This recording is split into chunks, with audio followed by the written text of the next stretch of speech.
is up? Welcome to the Dark Ride Dracula Top 10 Songs about Monster parties. monster parties. Not really a big thing kids do today, I don't think. I don't think it's a huge thing where kids all get together and, you know, I don't think there's kids bobbing for apples no more. I don't think there's, you know, pinning the tail on the ghost. There's allergies and feelings, and a lot of things get in the way of enjoying life these days. Back in the day, especially though, Halloween. it was a totally different story. I mean, you know, kids, there was like, you'd go trick-or-treating, and then there was the Halloween party to go to, just like in Great Pumpkin Charlie Brown. Yes. You know, it was like, it was a celebration. You would do games, and you win, you know, prizes and costumes, and it was fun.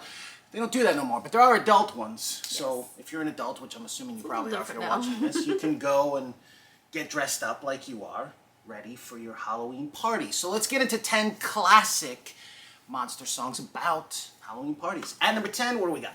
That is going to be Igor's Party by Tony and the Monstrosities.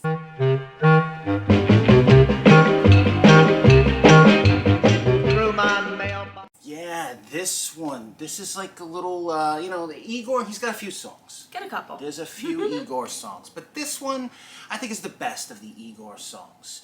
Yeah. And record-wise, if you're a record collector, the label on this is beautiful. It's got the skeleton. It's like, oh, I love that one. I way overpaid for this record just because of that label. It's probably the second coolest record label. Someday I'll tell you the first. But that one right there, Igor's Party, great song. Igor, he deserves more love. I know, you know, he's the assistant. It's a lot of hard work for Igor. He takes a lot of crap. He does. He definitely takes a lot of crap, but at least he got a couple songs out of it. And you got a party. That's true. Would you have gone to Igor's Party? I'd go to Igor's Party. All right, there you go. Igor's Party, Tony and the Monstrosities, number 10, brings to number 9. At number 9, this one starts off weird. It's a hop, but it starts off a little strange right in the beginning of this song, and that's Nightmare Hop from Earl Patterson.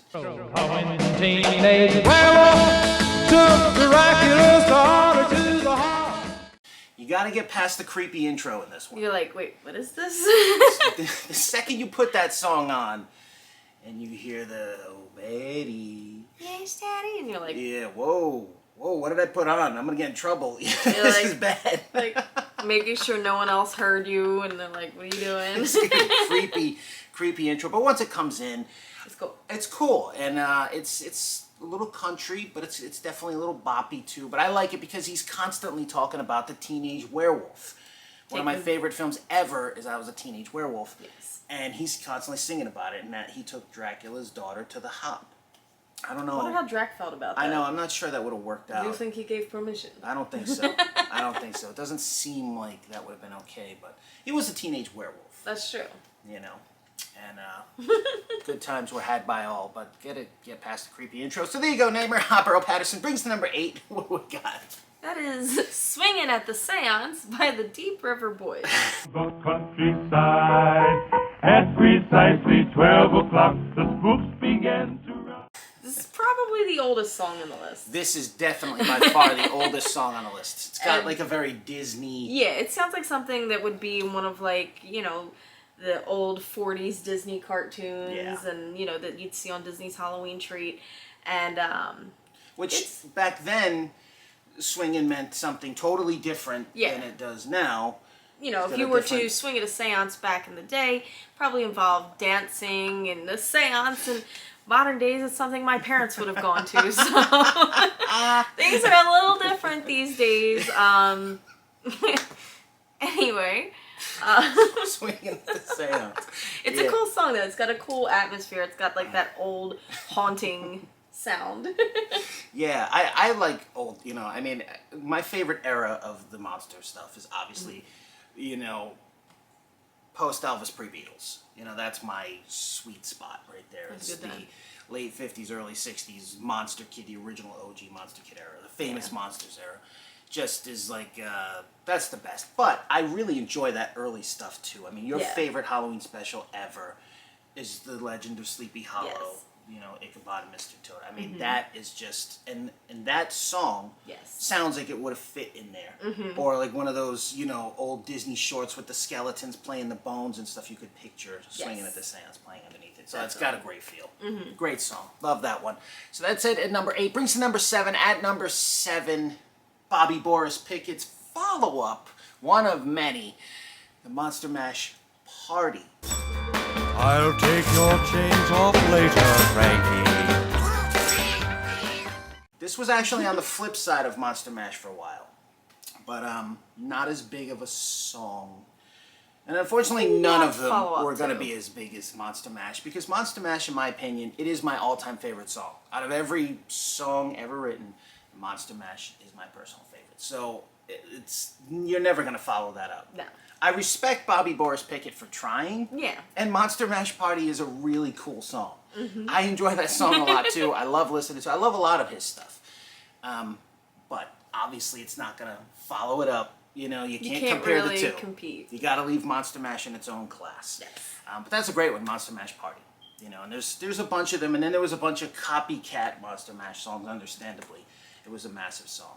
Yeah, I would definitely have been trying to cash in on that success. Yeah, I love it. Bobby Boris Pickett was a great guy too.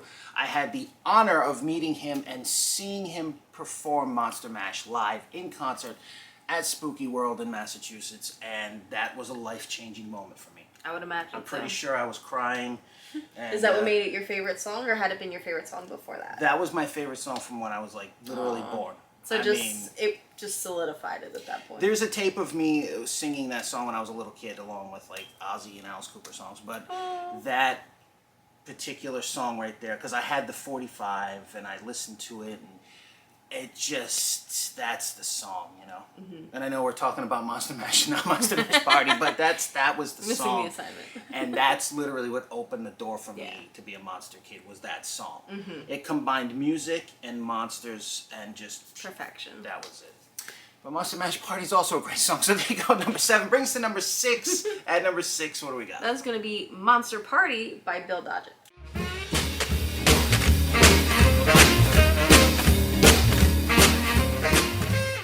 I love it. I love it. That's an instrumental. That's not a, you know, it doesn't have the words and stuff. There's sounds, you know, there's like little monster sounds throughout the whole time. He's, you know, making little giggles, and it sounds like a Gremlins type of thing. Yeah. You know, and at the end he yells, you know, that's enough, lock him up. You know, which is... I've heard that a few times. great song though. Super cool, super catchy instrument, so I love listening to that one. And perfect for a monster party. So there you go, Monster Party at number 6 brings us to number 5. At number 5, the DuPonts with Everybody Had a Screaming Ball last night at Dracula Hall. Love it. We had a ooh horror party. We had a ooh horror party. Absolutely. Dracula Hall. You know Dracula's throwing killer parties. Yeah. He's got the, you know, he's got the castle, he's got the space, you know he's got money. Yeah. You know. So you probably would have had to been like a higher up monster.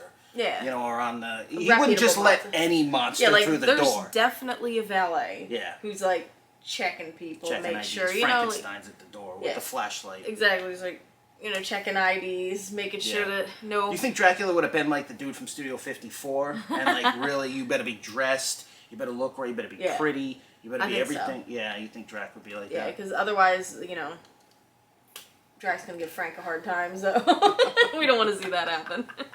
It's a great song, though. I love the DuPonts. Cool song. Super catchy song. It's, you know, it's Dracula Hall. Because everybody has Screaming Ball. I would have had a Screaming Ball Dracula. You would have had a good time. You would have been let in. I would. I would hope. Costumes and the... Yeah, I'd get dressed up. I'd make sure I got in. So when Drac was like, oh, Amy, you go. Okay. You can go. All right, there you go. That brings us to number 4. At number 4, this is one of my favorite songs ever. I love, love, love this song. Jack and Jim's Midnight Monsters Hop. Late one night when the moon was tall, the midnight monsters had... This one was recorded down there. Same studio Buddy Holly recorded his stuff in. Jack and Jim recorded this song right here. And thankfully the master tape to this still survives. So they were able to go in, remix it. Within the last few years, they went in and they cleaned it up. And I've heard the remastered. It sounds amazing. Because I was so used to hearing my old 45 version. Because I collect all these 45s. So I have them. I've listened to them to death. But, you know, there's a lot of cracks and pops. And, you know, a lot of these songs were picked up by teenagers, and teenagers didn't take care of 45s back in the day. So it's really tough to find super clean copies of these records. And so that one, thankfully, they own the master. They've, you know, cleaned it up, and it sounds amazing. So I highly recommend checking that one out. But what a great song, Midnight Monsters Hop. Catchy. You know, super catchy. up-tempo, and it sounds fantastic. I love that song. It's a great Midnight song. Monsters Hop. Jack and Jim at number 3 number 4. So that brings us to number 3, and at number 3, what do we got? That is going to be Madhouse Jump by the Daylighters. Jack threw a party at the Madhouse Inn. It was a big turnout, came all his friends.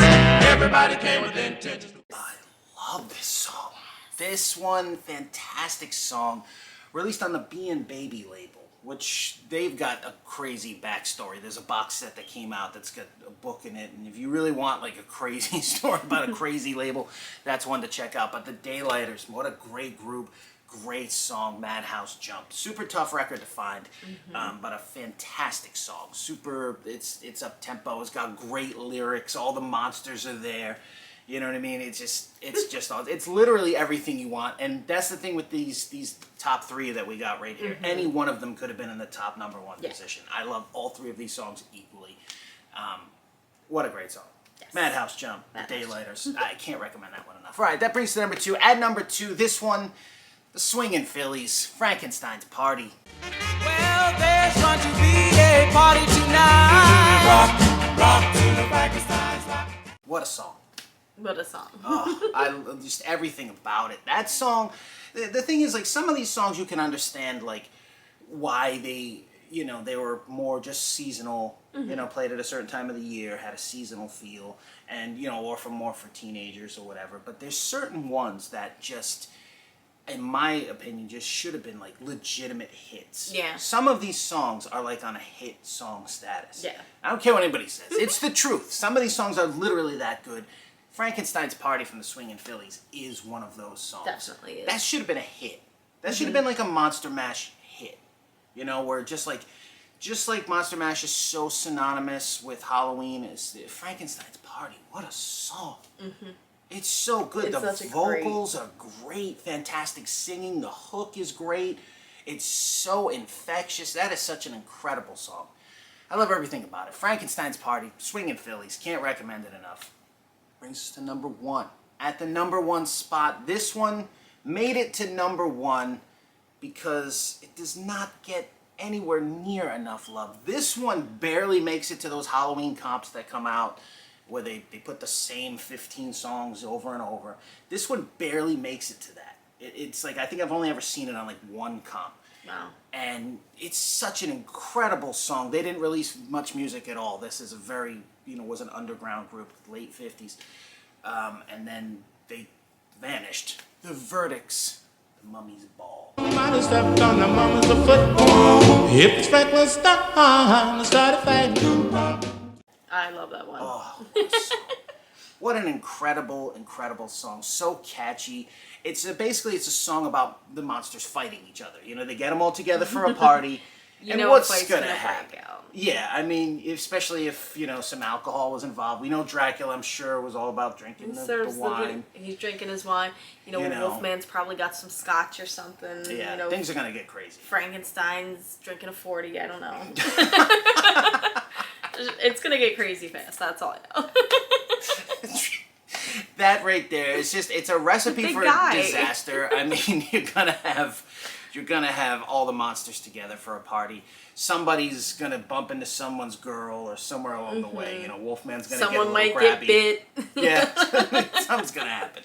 I would think Wolfman might get a little grabby. He's a Yeah, I mean, if you have it on a full moon, it's kind of your own fault if a fight breaks out. Yeah. You invite the Wolfman, it's the full moon, you're just asking for trouble. It's true. Wolfman slaps, Bride of Frankenstein's butt, and then all hell breaks loose and everybody starts fighting. That's what it's about. It's a song about the monsters all fighting each other. It all works out in the end. But what a great song. I love everything about that song, The Mummy's Ball. Such a cool song, and I'm glad that The Mummy got some love. Yeah. Because there's so many songs about, of course, the Dracula and Wolfman and Frankenstein, which is great. But The Mummy, there's only a handful of Mummy songs, 5 or 6, and that's pretty much it. So the fact that The Mummy got some love here, because it was The Mummy's Ball. The Mummy said, I'm going to bring everybody together. We're going to have a good time. My party. This is going to be a good time. And so I'm glad The Mummy got some love there. And what a great song. The Mummy's Ball, The Verdicts. And that's it. That's our top 10 Monster Party, classic Monster Party songs. And so what song would you have put on this list? I want to know. Put it down there in the comment box below. And we will see you soon for another episode here on Dark Ride Dracula, where Miss Amy will be going to Dracula's ball. One of these parties. They'll let you in. They won't let me in, but they'll let you in.